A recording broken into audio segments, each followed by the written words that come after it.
बोलते हैं, साईं बोलते हैं।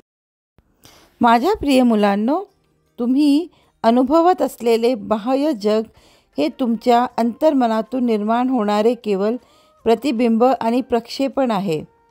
तुम्ही जेव्हा आतून बरे व्हा आणि बाहेरचे जग तेच प्रतिबिंबित कराल। एक बळी आणि स्वतःची दया म्हणून प्रकट करणे थांबवा।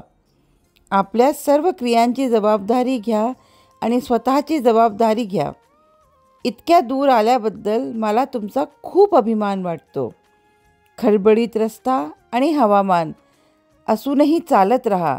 तुमच्या आयुष्याची नवी पहाट आधीच आली आहे। तुमच्यावर खूप प्रेम आहे, म्हणून आनंदी राहा आणि खूप हसत राहा। माझे आशीर्वाद सदैव तुमच्या पाठीशी आहेत।